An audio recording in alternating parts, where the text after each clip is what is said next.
мысалы суды қалай ішеміз, тамақты қалай жейміз, ананы қалай отыр, сондай сияқты адасқанның айыбы жоқ, қайта үйрен тапқан соң деген мақсатында. Кезде әлеуметтік желілерді қарайтын болсақ, мысалы үшін радикал топтардың жақтастығы. Күн құрметті көрермендер, бүгін біздің подкасттың тақырыбы Қазақстандағы радикалды діни топтар. Осы тақырыпты зерттеу үшін осы саланың мамандары бүгін қонаққа шақырылды. Солардың бірі Дастан Сүлейұлы, республикалық ақпараттық насихаттық топ мүшесі, исламтанушы. Және де республикалық ақпараттық түсіндіру тобының мүшесі, дінтанушы Икрам Сатыбалдыұлы. Сонымен қатар дінтанушы Нұрразы Қайратұлы. Барлықтарыңыз қош келдіңіздер. Тақырыбымыз біздің радикализм болып тұр. Бұған дейінгі уақытта да болған дүние ғой, бар нәрсе ғой. Бұл қалай дамып келе жатыр, бұл туралы біздің елде соңғы ахуалдар қандай бұл тақырып бойынша? Икрам аға, бұл туралы не айта аласыз? Тәуелсіздік алдық, еңсемізді көтердік. Қазір таңда Қазақстан Республикасында діни ахуал тұрақты. Ел аумағында 130-ға жуық ұлт өкілдері, 18 конфессия, яғни көп ұлтты көп дінді мемлекет. Дегенмен, ел қанша тұрақты болғанмен, осы елдің діни тұрақтылығына, ұлттық қауіпсіздігіне нұқсан келтіреді деп отырған қазір таңда түрлі әлеуметтік желілерде, орыс тілді болсын, қазақ тілді болсын, өзбек тілді болсын, радикалды топтар жиі кездесіп жатқан жағдайы бар. Ал енді мынау Қазақстан Республикасының аумағында соттың шешімімен тыйым салынған экстремистік, террористік, оккульттік ұйымдардың саны 22-ге жетіп отыр. Енді оларды атап айтатын болсақ, мынау Ат-Такфир уал Хиджра деген ұйым бар, халықаралық экстремистік таблиғ жамағат ұйымдары бар, ИГИЛ деген сияқты, Хизбут Тахрир деген сияқты экстремист террористер ұйымдар қазір таңда да әлеуметтік желілерде өздерінің діни ақпараттарын, діни насихаттарын, сол радикалды көзқарастағы ақпараттарын насихаттап жатқандары жиі кездеседі. Сіз осы топ мүшесі ретінде не істейсіз? Бұл нәрсе қазір 22 деген менің ойымша көп қой, 22 бағыт. Ол анықталған қазір бар, Қазақстанда сонда. Енді елде соттың шешімі тыйым салынған экстремист террористік ұйымдардың саны бұл. Енді олар тыйым салынды, олардың көзқарасын білдіру, насихаттау, олардың уағызшыларын насихаттап, немесе оны қолдау заңда көрсетілген қылмыстық жауапкершілік ол қаралған. Дегенмен ол қазір таңда олардың уағызшылары шетелде отырып, әлеуметтік желілерде түрлі ақпараттарды насихаттап отырған жағдайы бар. Енді бұл әлеуметтік желі, ақпараттық кеңістік деген дүние бұл тек Қазақстанға тән дүние емес. Бұл әлемдік болғаннан кейін оның ішінде түрлі ақпараттар жиі кездеседі. Ал енді мемлекет тарапынан экстремистік, террористік тыйым салынған, бұғатталу қажет ететін дүниелердің бәрі бұғатталып жатқан жағдайы да бар. Ал енді адамның ішкі сүзгі дейді. Егер азаматтарымызға ақпараттық түсіндіру топтың мүшелері, ғалымдар, кең ақпаратты халыққа дұрыс-бұрысты ашып түсіндірмесек, ертеңгі күні әртүрлі азаматтарымыз не істейді? Әлеуметтік желілерде қолжетімді екен деп, олардың ықпалына түсіп кетсе, әбден радикалданып не істейді? Радикалды топтардың ықпалына түсіп, әртүрлі іс-әрекеттерге бейім болатыны белгілі. Бұл аға, сіз қазір енді жалпылама былай жауап бердіңіз, дінтанушы ретінде. Ал Дастан Сүлейұлы, қазіргі уақытта сіздердің топтар, сіз қалай әрекет етесіз? Жеке басыңыз және мысалы топ ретінде ақпарат бере аласыз ба? Жаңағы айтылып кеткендей, тыйым салынған арнайы жаңағы радикалды топтардың түрлері айқындалғаннан кейін біздер түрлі діни көзқарасымыздың, яғни ғасырлар бойы ата-бабаларымыздан келе жатқан, қалыптасқан бүгінгі күнде формасы, ұстанымы, бағыты Қазақстан мұсылмандары діни басқармасының концепциясында құжат болып қабылданған негізгі діни ұстаным стандарттар берілген. Соны насихаттау жұмысымен жүргіземіз. Ақида бойынша, фиқ бойынша, салт дәстүр бағытымыз, жаңа өзіміздің бабаларымыздың ұстанған күнделікті халықтың өмірлік жағдаяттарға байланысты қандай мәселелерді, көп мәселелер қарастырылған, соларды насихаттаумен патуаларымыз бар, тұрмыстық жағдайларға байланысты, қоғамдық жағдайға байланысты, мемлекеттік қызметке байланысты қандай жағдаяттарда мұсылманның жалпы ұстанымы, оның байсалдылығы, қоғаммен жұмыс жасауы, қоғамды сыйлау, құрметтеу сияқты көптеген патуалардың аясында осындай шеңберлерден тыс шықпайтын әрекеттерді түсіндіреміз. Енді осылардан әрекеттерден тыс шығып, отанына қарсы, мемлекетіне қарсы, ұлтына қарсы төзімсіздікті танытып, олармен теріс іс әрекет, діни көзқараста деп пайғамбарымыздың сөзін жамылып, Құранмен жамылып, осындай теріс пиғылды әрекеттерін жасап, соны үгіттеу жұмыстарына біз қарсы іс әрекеттер жүргіземіз. Яғни ол адамдармен түсіндіру жұмыстарын жүргіземіз, жеке кездесулеріміз өткіземіз. Оның іс әрекетінің дұрыс емес екендігін теологиялық әдістемелерді қолдана отырып, әлгі азаматты өзіміздің дәстүрлі көзқарасқа бейімдеу жұмыстары жүргізілетін болады. Біздің негізгі бағытымыз осы жұмыстармен жұмыс жасау, осы бағытта жұмыс жасау. Түсінікті.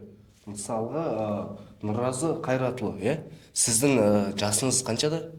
23-те. 23-те, сіз мысалға қазіргі жас аралығына жастар тобына жатасыз, дұрыс па? Және дінтанушысыз. Мысалы, сіздің жас категорияңызды алсақ, осы жастағы азаматтар ең оңайлық дейді. Баулап алып кету осындай радикалдық тоқтарға. Ол қалай жүреді, мысалы, сіз әдістерін білесіз ба, оған қалай қарсы тұрса болады? Сұрағыңыз орынды. Қазіргі кезде жастар арасында осы дін төңірегі, діни ритуализация бір трендке айналды деп айтуымызға болады. Жылдан жылға қазіргі кезде ораза ұстаушылар, құлшылыққа келушілер өте көп. Сәйкесінше оның діннің сыртқы формаларына назар аударып, тек қана ритуалмен шектеліп жатқан жасөспірімдер, соның ішінде жастар өте көп. Оның діннің негізгі құндылықтары, негізгі моральдік этикаларына үңіле бермейтінін көреміз. Және де бұл радикалды топтардың қатарына кіретін жастар өздерінің маргинал жастар деп айтамыз ғой. Олар өздерінің сыни қабілеттері дамымаған, жалпы отбасы институты, жалпы қоғамның арасында өздерін таппаған жастар осындай радикал топтардың қатарына кетеді. Сәйкесінше ол радикалды топ мүшелері бұл жастарды қатарына қосу үшін осы қоғамда азшылық болып жатқан, яғни дәстүрмен тағы басқа да өзіне жетіспей жатқан құндылықтарды оған сіңіру арқылы өздерінің идеяларын беріп және өздерінің қатарластары қылып жатқанын біз көріп жүрміз қазіргі кезде. Икрамаға сіздің қосатыныңыз бар ма? Қазір жалпылама түсіндіріп беріп кетті Нұрраз. Дінтанушы, дін саласында оңалту жұмысымен де қосымша айналысамыз. Түзеу мекемелерінде болсын, сол радикалданған, сол экстремист ұйымдарға бейім болған азаматтарды оңалту жұмыстарымен айналысып келем, біраз жылдар болды. Әр нәрсенің себеп салдары болады. Ал енді біз анау намаз оқымаса кәпір депті, басқа депті, оның салдары, оның себебі қайда? Себебі дін негіздерін білмеу. Екінші мәселе діни сауатсыздық. Ол кейін анау бағана айтып өткендей 18 бен 35 жас аралығындағы жастар әртүрлі жағдайлар кез болғаннан кейін адамның басына депрессияға түсуі, әлеуметтік жағдай. Осы себептің негізінде не істейді? Әлеуметтік желілердегі түрлі радикал топтардың ықпалына түседі. Ол қалай болды? Енді бірден ол кел, менің уағызым тыңда, кел, мына жол дұрыс екен деп айтпайды. Әлеуметтік желіде барлық Құран аяттарын, пайғамбарымыздың хадистерінен толық ақпараттар келеді. Нашид дейді, арабша, әдемі араб тілінде айтылатын өлеңдер бар, басқа да бар. Рухани күйзелісте жүрген, рухани қажеттілік іздеп жүрген сол өтпелі кезеңдегі топтар не істейді? Мына Құранда айтты, ақиқат екен, хақ жол осы екен деп, 100 адамның ішінде 10 адам іріктеліп, сол радикал топтардың жетегіне түскеннен кейін радикалды көзқарас пайда болады. Сол көзқарас пайда болған, сол еліміздегі сол тыйым салынған ұйымдардың кезінде жетегінде жүрген азаматтарына да оңалту жұмыстары жүргіздім. Мысалы, Хизбут Тахрир деген ұйым бар. Ол халықаралық экстремистік ұйым. Олардың түпкі мақсаты мына зайырлы демократиялық мемлекетті жойып, ислам халифатын құру деген идеясы. Мына зайырлы бұл болмайды, ислам мемлекеті болып деген сияқты. Мына халықаралық экстремистік ұйымда табылған таблиғ жамағат деген ұйымда болды. Ол фундаменталист көзқарастарымен 3 күндік, 40 күндік уағыздарға шығып, түбі мына ислами құндылықтарды насихаттап, түбі ислами құндылықтар нәтижесінде ислам мемлекеті деген көзқарасқа баратын жағдай да бар. Одан кейінгі мынау ат-такфир уал хижра деген ұйым да бар. Аты айтып тұрғандай тәкпірмен айыптау. Мынау зайырлы демократиялық мемлекет бұл ислам мемлекеті емес. Мынау кезінде Сирия Араб Республикасы болып ислам мемлекеті құрылды деп, ислам мемлекетіне қоныс аударамыз деп, хижрет етеміз деп жүрген әртүрлі радикал топтарда болды.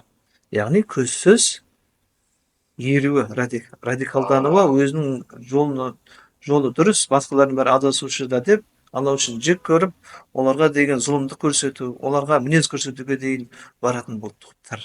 Ал сондай топқа бейім болатын сол 18 мен 35 жас аралығындағы солар өтпелі кезеңде жүрген азаматтар. Енді оңалту жұмыстарында да дұрыс нәтижелерге жеткізіп, енді қазақ тілінде мақал бар ғой, адасқанның айыбы жоқ, қайта үйрен тапқан соң деген мақсатында.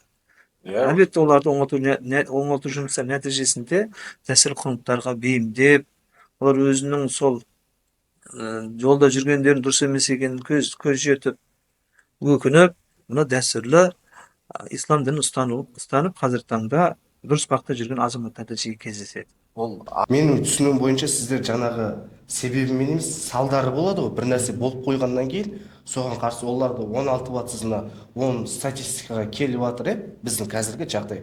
Ал оған дейінгі әрекеттер, мысалы Нұрразы қазір басты себебін айтты. Сіз жас аралығын айттыңыз, 18 бен 35 деп отырып қояқташы. Мен ұққаным бойынша діни сауаттылығы азырақ азаматтар, немесе мынандай өзегі дейді ғой, ядросымен бір дұрыс стержені жоқ азаматтар кіріп кететін сияқты, сондай түсінік қалыптасып жатыр. Сіздердің мысалы тараптан аға. Біздер енді бұл факторлерді біздер жоққа шығармаймыз айтылғандар, бірақ оған қоса біздер қосып кететін жайттар да бар. Қосатын жайттар, мысалы қазіргі интернет желісіне қарайтын болсаңыздар, вахабистік дейміз ба, түрлі жаңа радикалды топтардың көзқарасты насихаттайтын және кітаппен, хадиспен, құранмен негіздеп бере алатын жастардың, сауатты жастардың нелерін, бір подкасттарын жаңағыдай нелерін көруге болады, сабақтарын көруге болады. Біз оларды тым оқымаған дейін десек, кәдімгі біздегі Бухариде, Муслимде, Құранда аятпен болған оқиғаны, сабабын өзі дейді, кітаптың түсу себептері сияқты мәселелердің бәрін ашып, деп асын сызып тұрып, кітаптан бетін бәрін көрсетіп талқылайтын жастар бар. Оны біз бәлкім қосар едік, мен қосар едім жаңағыдай білместікпен кіріп кеткендерді, оларды оңалту жұмысы барысында қайтару оңай. Ана білетін адаммен, әлбетте ол қазір біздің мешітте жамағаттар бар, намазды біздің мысалы Қазақстан мұсылмандар діни басқармасын бекітіп берген намаз үлгісімен, мысалы ханафилер бабаларымыз ғасырлар бойы ханафи мазхабымен жүріп келді ғой. Қолды ұстаған кезде кіндіктен төмен ұстайды, мысалы тәкбір алған уақытта құлақ деңгейіне дейін көтереді, аяқтарымыз талтайып тұрмаймыз деген сияқты. Олар дәл терісін жасайды, мысалы қолды лай қояды, кеудесінің тұсына қояды. Тәкбір алғанда осылай ғана көтере салады, мысалы кеуде тұсында ғана көтере салады, аяқтарын талтайтып тұрады деген сияқты. Сыртқы үлгілеріне қарайтын болсаңыздар, бұлар да бір ойдан шығарып қалуы мүмкін, өйткені сырт көзқарасынан да, сырт келбетінен де, істеп жатқан әрекеттерінен де, оқып жатқан намаздарының бір егіз бала сияқты, ұстаздар біреу сияқты. Біздегі Қазақстандағы жаңа радикалды көзқарастанатын азаматпен Америкадағы, Британиядағы барлық азаматтардың киім үлгісінен бастап намаз оқу үлгілерінің бәрі бірдей. Оқып жатқан кітаптар, демек олар бір ойдан шығарбаған дүние емес, немесе біреудің бір айтып кеткен әңгімесі емес, арнайы бір кітап оқулықтармен оқытылып, арнайы идеологиялардың артынан еріп келе жатқан, жүйелі түрде жүргізіліп жатқан бір оқулықтардың немесе жаңағы ұстаздардың жемістері ғой әлемде жатқан.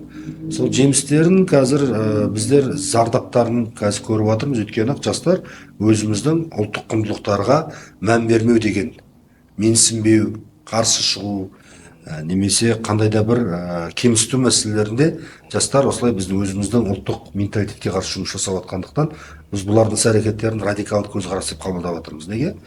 Радикалды, олар осы радикалды көзқарастарымен біздің Қожа Ахмет Яссауи сияқты құнды мекендеріміз бар, немесе біздің ата-бабаларымыз ғасырлар бойы ұстап келе жатқан салт дәстүрі бар, келіннің сәлем салуы, тағы басқа осындай біздің бабаларымыздың ғасырлар бойы сілтеген. Бұлардың бәрін бұл ширкке шығарады. Мына дұрыс емес. Шариғатта жоқ. Пайғамбарымыз бұл нәрсені ширкке шығарған.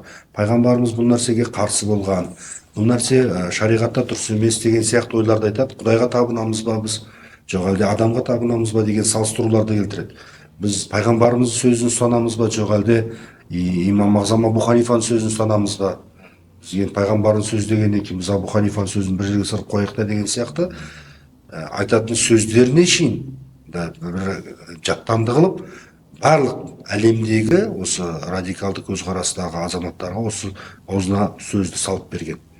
Сол үшін біз енді бұларды менсінбей жоқ бұларды неғыл деп айтсақ, сол үшін біздің Қазақстан мұсылмандар діни басқармасы бағыт болу үшін, бағдар болу үшін жастарымыздың жаңағы барлық салада намаз оқу үлгісінен болсын, салт дәстүр үлгісінен болсын, ұлттық құндылықтарымыздың барлығының қадір қасиеті жайында кітаптар мен оқулық жаңағы кітаптар мен ұстаздардың жаңағы арнайы дәрістерін шығару арқылы жұмыс жасалып, көп бабалар ізімен деген сияқты көптеген кітаптаршының жарық көру бүгінде жастарымыздың осы нәрсеге ойлануын алып келді.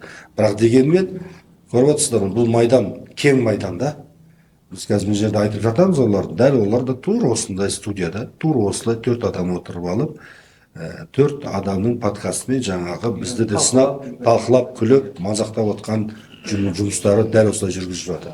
Сол үшін біз бұны біз бірінші кезекте өзіміз ұлттық құндылықтарымызды, өзіміз ұлттылығымызды, елімізді, егемендігімізді, тәуелсіздігімізді приоритет жағынан біріншілікке қойып үлгеруіміз керек та. Өйткені барлық мемлекеттерде біз мұсылман мемлекеті тек қана Сауд Арабиясы, Мекке, Мәдина деп немесе Египет пен тағы басқа Түркия деп айта алмаймыз. Әр елдің өзінің отаны, соның діни орталығын негіз деп қабылдау керек. Өйткені барлық ұлттар сөйтіп жасайды. Біз емес оны бірінші ойлап тапқан нәрсе. Барлық мемлекет өзінің діни ұлттық құндылықтарын біріншілігіне қою сақтау, оны Дастан Айбетпен сіз жаңа айтып қалдыңыз да, маған бір қызықты нәрсе есіме түсіп отыр. Сіз айтып тұрсыз ғой, дін мен дәстүр туралы айтып кеткен нәрсе екі ортада ше. Мысалға, жаңағы басқа нәрселерді қосу деп ше, оның барлығы басқа радикалды топтар үшін қате деп.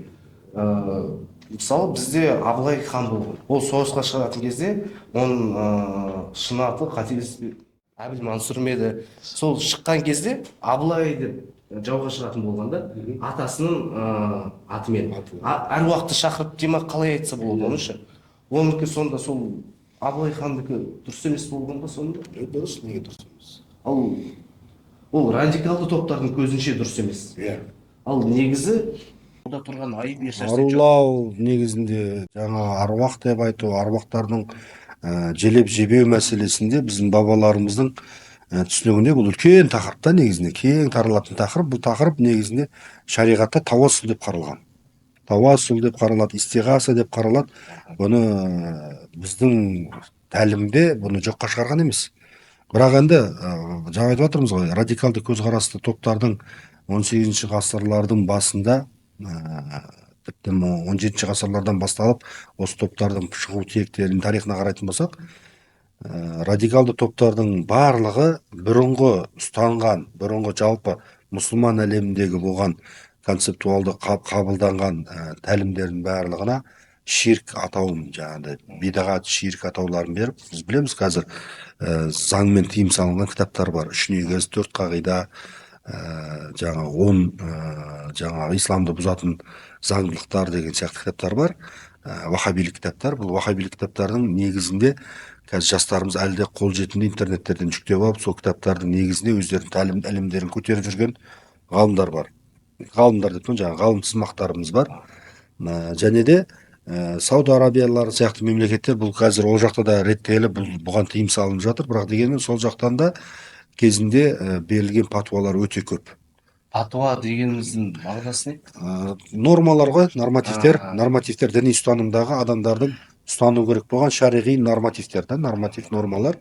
Біз сол қазір бүгінде патуаларды әр нәрселеге байланысты айтылады. Мысалы, суды қалай ішеміз, тамақты қалай жейміз, ананы қалай отыр, сондай сияқты қарапайым іс-әрекеттерде шариғи нормативтердің шығуы. Сол нормативтер Биздеги көбүнесе дәстүрүбүзгө байланыштуу тағы да басқадай біздерде шариғат негіздері тек қана мысалы құраннан алынады, сүннет дейді пайғамбарымыздың сөзінен алынады, бір нәрсе нормативтер, одан кейін ғұламалардың жиынынан отырысынан шыққан жаңағы ой пікірден алынады, ижма деп айтылады, қияс деп алынады, аналогия жасалады, оқиғаларды сәйкестендіріп солай келеді да салт дәстүр деген мәселе бар.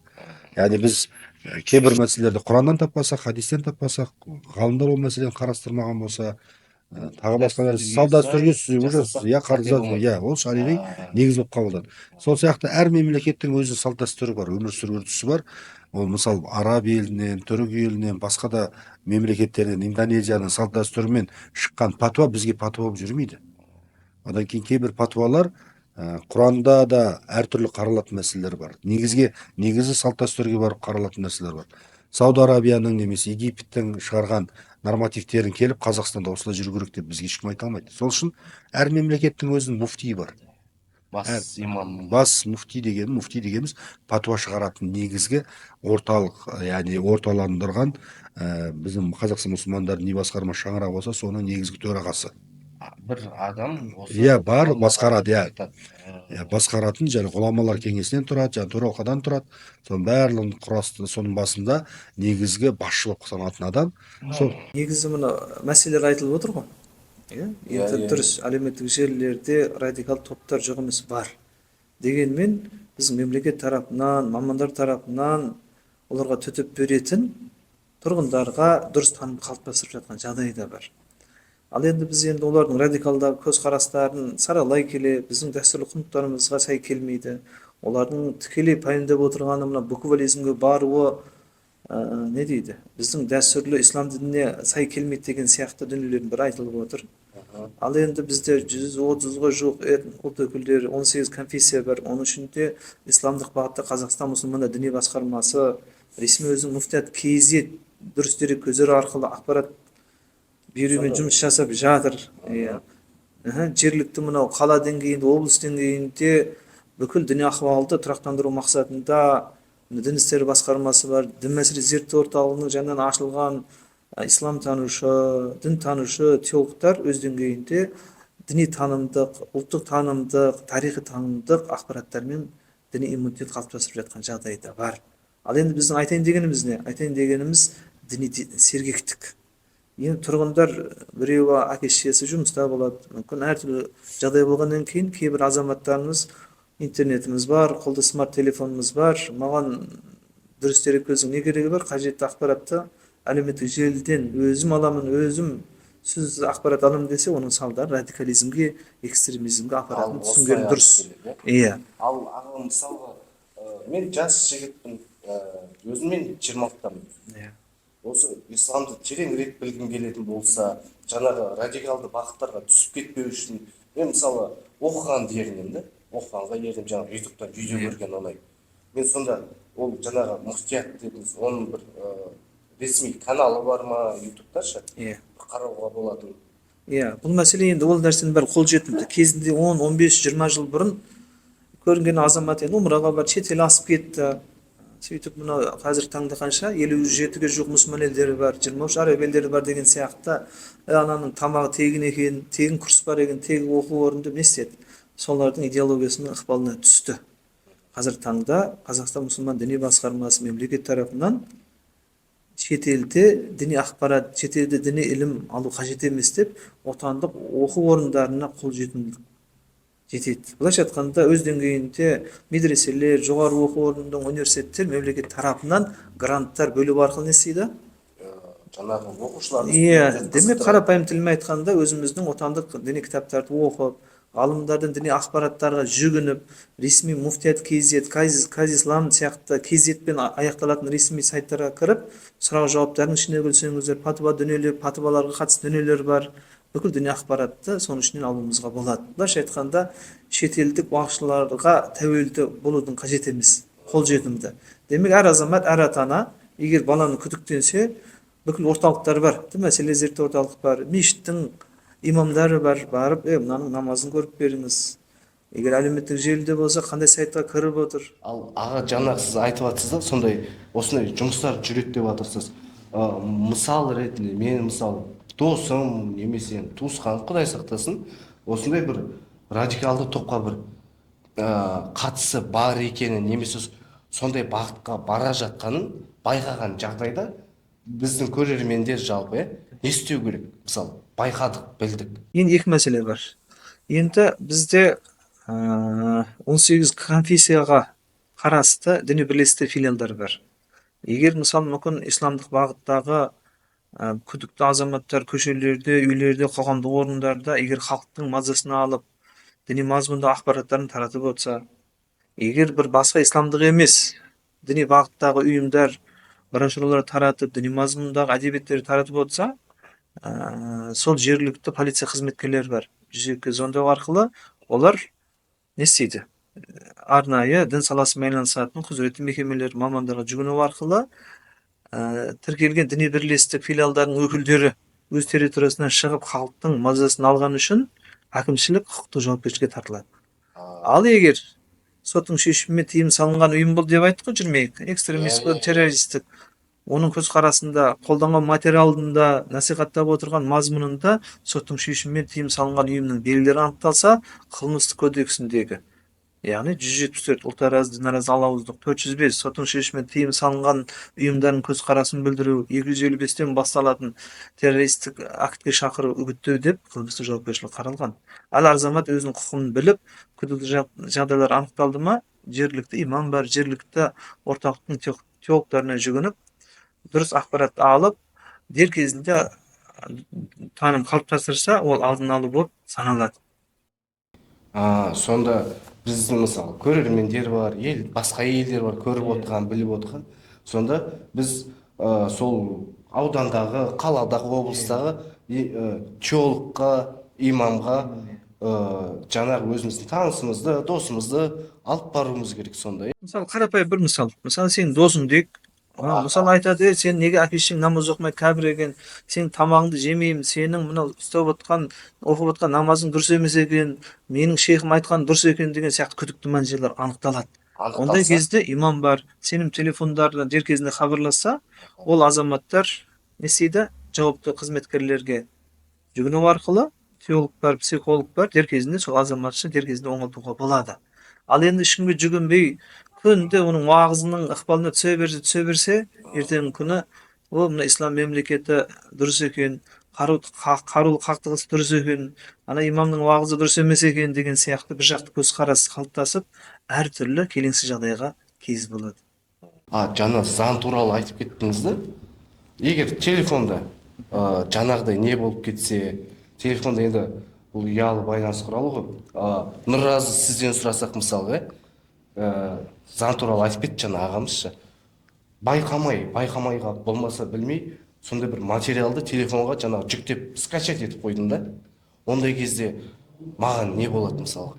Материал бар, және ол жаңағы заңсыз діни бағыттарға кіретін сондай мазхабтағы заттар туралы ақпарат бар ішінде. Мысалы қазіргі кезде әлеуметтік желілерді қарайтын болсақ, мысалы үшін радикал топтардың жақтастары жаңағыдей соның артынан ерушілер дейміз ғой, солар жақтап жүрген жасөспірімдер, жастар байқамай жаңағыдегі шетелдік уағызшылардың видеороликтерін, басқа да аудио жазбаларын желілерде таратып отырады. Осындай мәселелердің бірі, бір азамат үнемі өзінің тұрақты әлеуметтік желілеріне шетелдік уағызшыны таратып, бөлісіп, достармен бір ортақ чат ашып, сол жерде осындай шетелдік уағызшылардың уағыздарын талқылау арқылы өздері бір үлкен бір неге алып келді. Қалай заң шеңберінде жауапкершілікке алып келді. Бірақ ол азаматпен, жасөспіріммен сөйлессек, ол айтады, мен Құдай алдында арым таза, жаңағыдегі мен Құдайдың, пайғамбардың хабарларын жеткізушімін, мен үгіт насихат жасаушымын деп, сондай жалған догматизмге бой алдырып қойған жасөспірімдерді көрдік. Жалпы заң барлығына ортақ, заңды білмек ол жауапкершіліктен босатпайды деген сөз бар. Сол үшін де біз қандай да бір ақпараттар шығатын, ресми, бейресми ақпараттар шығатын кезде, біз бағана Икрам аға айтып өткендегідей сыни ойлау болу керек. Және де медиа сауаттылық бізде бірінші кезекте осыны қарастыруымыз керек. Репост жасауға болмайды ғой, былайша айтқанда, көрінген нәрсені. Репост болсын, лайк болсын, иә. Лайк болсын ба тіпті? Иә, Мысалы? лайк болсын, ол жерде вообще таратуға болмайды. Тіпті ол жерде таратуға болмайды. Мысалға әлеуметтік желіде не істеп отыр? Түрлі діни радикал топтар не істеп отыр? Түрлі уағыздарын жасап отыр, салып отыр, бұғатталып жатқан жағдайы бар. Ал енді сіз не істедіңіз? Группа аштыңыз, соға сол радикалды уағызын салып жібердіңіз. Демек жауапкершілік қаралған. Ал енді кейбір қателесіп лайк басып сайтқа кіріп кетіңіз, оны кей кезде құқық қорғау қызметкерлері тарапынан ескерту жұмыстары да жасалады. Дегенмен болады ескертеді. Дегендегідей, негізі хабарламалар жіберіледі. Ол азаматтарға ресми түрде, мысалы, 3 рет хабарлама жіберіліп отырады. Ал оған құлақ аспай, жаңағыдегідей қайтадан материалдарын тоқтатпай жасай беретін болса, ол заң шеңберінде бірінші әкімшілік құқық бұзушылық туралы оған ескертулер беріледі, сосын уже қылмыстық іске қарай көшеді. Демек, ондай нәрсеге де мән беріп отырмыз. Біз қазір мына азын-аулақ шығу тарихына, радикализм, соған тоқталып өттік. Қазіргі деңгейіне және қазір біздің мемлекет тарапынан қандай жұмыстар жасалып жатқанына тоқталдық. Бұны тіпті жай репост, лайк жасағанның өзіне жаңағы административті, одан кейін қылмыстық қудалау бар екенін түсіндік. Және жалпылама бірінші қорғаныс құралдары дейді ғой, сол туралы ұғындық, білдік. Сіз біздің көрермендерге айтатын бір ақыл кеңес, әрқайсыларыңыз маман ретінде айтсаңыздар. Жалпы жастар болсын, ұлттылығымызды, жастар болсын, үлкен ағаларымыз болсын, бірінші болып өз тарихымызда бабаларымның жақында Қазақстан мұсылмандар діни басқармасының жанынан бабалар ізімен деген кітап жарық көрді. Бұл кітаптың насихаттауымыз, егер тарихқа қарайтын болсақ, тарихтың өзінде біз үлкен әлемдегі статусымыз діни орталық ретінде қаралғанбыз.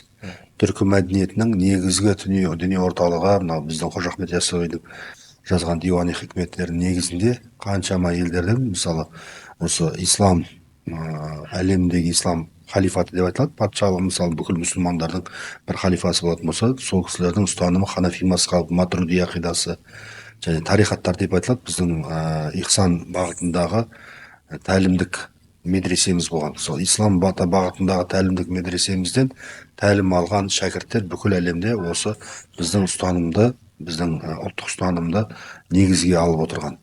Сол үшін де қазір біз бір бүкіл әлемнің былайша айтқан темір қазығы сияқты орталықтамыз. Сол үшін біз егер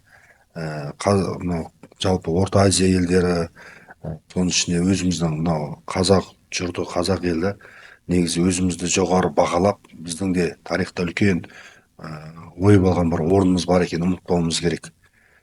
Өзі егер тарихты қарайтын болсақ, түркі әлеміміз ғой, біз негізі түркі әлемі дейді, түркі әлемінің өзінің тарихына қарайтын болсақ, мынау мұсылман патшалығының, халифатының 100 жылдан астам, 100 жылдан сәл ғана асқан, мысалы арабтардың билік жүргізген дәуірі бар.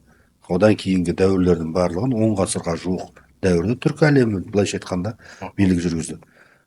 Демек біздің сол түркі әлемінің ұстанған уақытындағы негізгі концептуалды бағыт бойынша біздің бүгінгі Қазақстан мұсылмандар діни басқармасының бекіткен концептуалды бағыттардың негізінде жүргізіліп келеді. Қазір біз ұстанып отқан ханафи мазхабы, матруди ақидасы деген бағыттар. Биылда енді Хазіретіміздің алған бағыты да осы негізгі, ихсан бағыты да осы нәрсені негіздейді.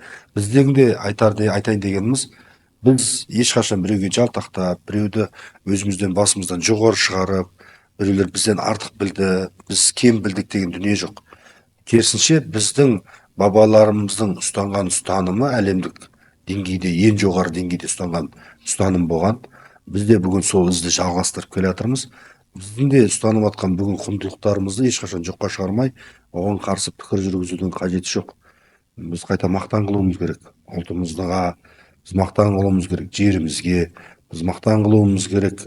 Осындай байтақ жерде бүгінгі саяси әлемде осындай бір орын алып жатқанымызға, бізбен елдің санасып жатқанымызға, санымыздың аздығына қарамастан, осындай байтақ жерде өзіміздің статусымыз жоғары. Енді келіп дін жағынан аяғымыздан шалып, жаңағы радикалды экстремистік көзқарасындағы топтардың біздің қолымызды байлауға ешқандай құқы жоқ.